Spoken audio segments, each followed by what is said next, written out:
ובזה יובן מה שתקנו אנשי כנסת הגדולה לומר ברוך שם. And with this you can understand why the sages of the Great Assembly established that we should say Baruch Shem between Shema and Ve'ahavta. Hagam Shemoshe lo amro, even though Moshe did not say it in Shema. Anshe Yericho shayu korchin Shema in halacha kamosam, and the men of Yericho who would put Shema and Ve'ahavta next to each other without Baruch Shem. The halacha is not like them. Lihiyos ki Shema Yisrael, because Shema, listen Israel, Ha'izbonanus bichudai law. That's the contemplation of the higher unity. V'zeu Shema lashon shmiya chulu, and that's why it says Shema, listen. It's a language of listening, like we said, that you can't have vision of that level. It's from afar. Baruch Shem hu ha'izbonanus bichudai tata. And Baruch Shem is the contemplation of the lower unity. L'chein ne'amar Baruch, and that's why it says it's blessed. Ki Baruch hu giloi, because blessing means revelation, like we said in the beginning of the Mamar of Amshachik, mevur l'mayla, and flow. L'chein hashvatim amru zeh. That's why the tribes said this to Yaakov. L'hiyos ki heim hayu mebechinas bria, because they are from the concept of the world of bria, like the concept of the merkavta tata in comparison to the avos that are in the merkavta law. Like it's brought in Likutei Torah from the Ari, therefore,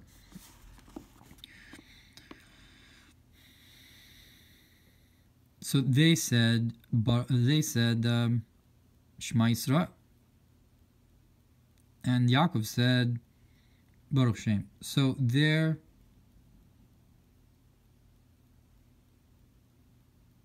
So I guess it's from the story of the Shvatim. So the concept of Baruch Shem is also applied by them, even though they're the ones who said Shema. That Yehudai law of Atzilus also was in a concept of hearing. They couldn't grasp its essence, therefore they said Baruch Shem that on this level you could have a vision that from the concept of vision you can have the greater arousal. And that's why it says that you showed us to know, that says you showed us the concept of Havaya Zelokim, a union, a Yehuda Tata.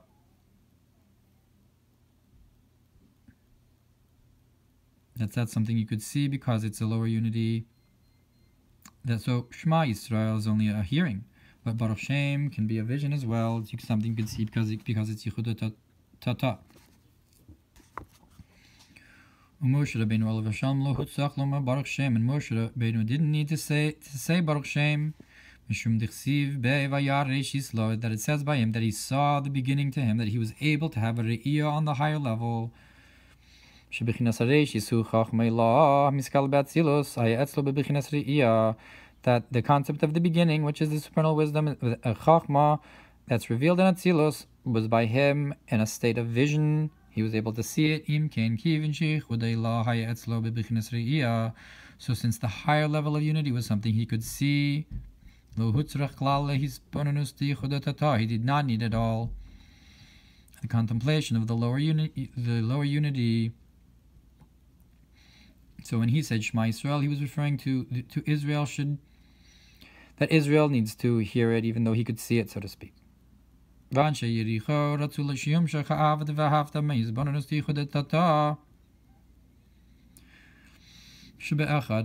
people of Yericho wanted to draw down this love of that you should love Hashem from the contemplation of the higher unity.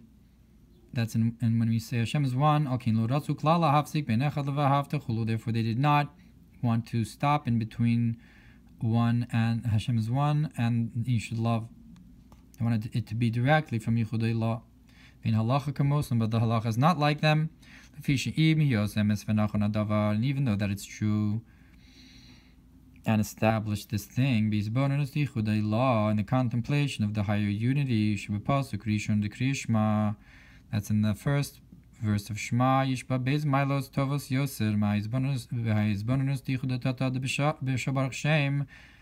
That has two great things that are greater than the contemplation of the lower unity of Baruch Shem. Aleph, the first is Shari Ein Aruch Klal Biala Tzilus Kanal, that you cannot compare at all Priya Yitzir to Atzilus Habez. And the second is the Gamma Bitul Datzilus Amiti Yoser Lein Kates Kenoda, that unity, that nullification in Atzilus is much truer, infinitely. Kenoda Mavur B'Makom Acher, and as is known and explained in another place, Ha'afresh bin Bitl Amiti LeBitl Hayesh, the difference between this true nullification to the nullification of the existence. V'im kain, and if so, lechora mizbonus bitl zed atzilus le'in sof baruch hu, from this contemplation of this nullification in atzilus to the infinite, may he be blessed. Yumshach b'nefesh ispilus amiti yoser. You would think that you draw down into the soul a more true type of arousal from the contemplation in the lower unity. But nonetheless, but we must say specifically Baruch Shem in between, because that's where we can have this vision. We're not like Moshe that can have the vision on the higher level. We can have the vision in the Yichud Tata. And from this we can have our greater arousal. But nonetheless, you still have to have both ideas, the Shmiya from the higher place as well. Now, even though that this arousal of sight is come specifically from the lower union of Al-Klos HaNefesh, but the expression of the soul after contemplation is specifically to the higher unity. That is to the essence of the infinite light may be blessed, because the vision is only a cause to the arousal of but the essence of the arousal should be to the essence of the infinite light may be blessed. So I guess you can get some kind of arousal to the Yichud Eilah as well. And as is known in the concept of to him and not to his attributes, that is to his essence and being may be blessed. Truly, and not to his attributes, which are the 10 Sfiros. So it's even higher than the Yichud of Atzilos as well. And that's why Moshe Rabbeinu requested that I should see the land, that he wanted to draw down into Israel this vision of the higher unity. And that's through the concept of I will supplicate for a free gift, that you should have this arousal from below, from this level, without the arousal from below, the arousal from above, from this level, without the arousal from below. And therefore afterwards, when Hashem said to him, do not add further, that he did not accomplish that. So he said, therefore, Yisrael, you should listen. With the concept of listening, if you can't have the Re'iyah, so Israel, you should at least hear this level of Yichud Eilah. Now all of this is now, but in the time to come it says, that you will see eye to eye.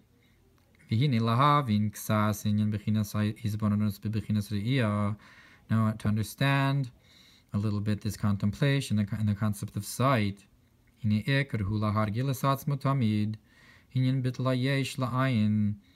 first is the main thing is to get yourself used to this nullification of the existence to the not, v'gashmius, l'ruchnius, and physicality to spirituality. Now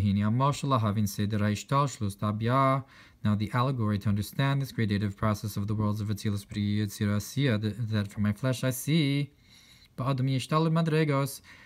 man has 4 levels, that's intellect and emotions and thought and speech. Dibur hu gashmi be'erech legabi hamachshava. that the speech is physical in comparison to thought.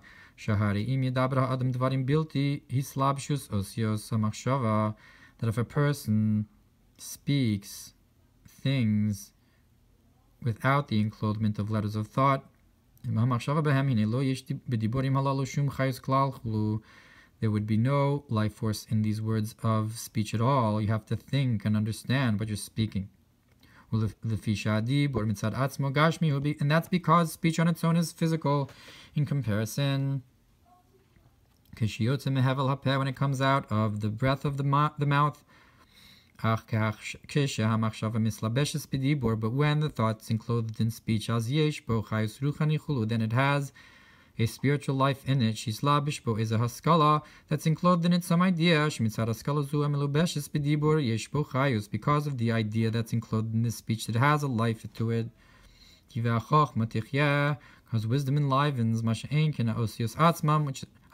is not the case with the letters themselves. In bechinas domim, they are like an inanimate object. And similarly, when you compare thought to emotions, shemachshava betela bli shum shuka, that thought is nullified to it without any, that thought is nullified without any desire in it. In bachayus, does not have any life in the thought if you don't have any emotion to it. Like when thought is in with great desire to think about something. And so to emotions in comparison to intellect, it's the same thing as well, the same type of comparison. So it's found then that the speech is truly nullified to the thought. That the thought is its life and existence. So to thought in comparison to emotions. But this a person can feel, the one who has the thought and speech. But to somebody else, so the speech itself, without any is itself felt as an existence, and he receives from it his wisdom. Which is not the case with the thought of the rabbi. It's a concept of not to him. He doesn't feel it. Because that thought to the student is hidden, and who can find it? Nimsa. So it's found. So in comparison to the receiver, the speech seems as an existence, and the thought is not. But the truth is, it's the opposite. That the thought is the main life of the speech. And the speech is nullified to the thought. And it's the concept of not. And the thought is the true existence. And similarly is from thought to emotions, and from emotions upwards to intellect. So it's found in spirituality. All that's higher is more hidden. From that which is below it. And is more ethereal in spirit and deeper from it. But nonetheless, even though it's more hidden, it's the true existence. It's considered the true existence. That is, that it's the true existence. That its existence is higher. In comparison to that which is below it. That's nullified to it. May be blessed, like we said. From these allegories of the speech and thought and emotions and intellect. And from all this you can understand the allegory above in the concept of the four worlds of that the physical world is nullified to the world of Yitzira, even though below the world of Asiya is felt as an existence, and the main thing, and the thought of the rabbi, so to speak, is the not. But the truth is, it's the opposite. that the thought is the main life of the speech. And the person themselves can truly see this within themselves. So to the spirituality of the world of Yitzira, who is the life force of the world of Asiya, and the world of Asiya is not comparable to the life force of Yitzira that enlivens it. And similarly is the nullification of the world of Yitzira to the world of Bria, and higher to higher, and all of them are a concept of not, incomparable. The infinite may be blessed, the life of all life may be blessed, that he is the true existence. And everything in comparison to him is not and nothing truly. And that's why it says, who is the wise person? The one who sees what is born. And specifically the Chacham and the Re'iyah, specifically the sight here, that you should make yourself used to this concept in your vision. How all the worlds are born into being from nothing to something every moment, that you should contemplate on this idea of Yichud Eilah as well. And how the existence that's seen is nullified in truth to the spirituality that creates it. And like the Alter Rebbe says in Tanya, if it was given permission to the eye to see specifically, the Koach HaMahav Liyesh. And that's the idea that you were shown to know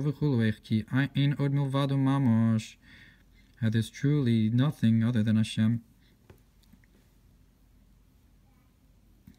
That you were shown it, that even in our Re'iyah, in our vision, we can reach that level of Inod Milvado as well.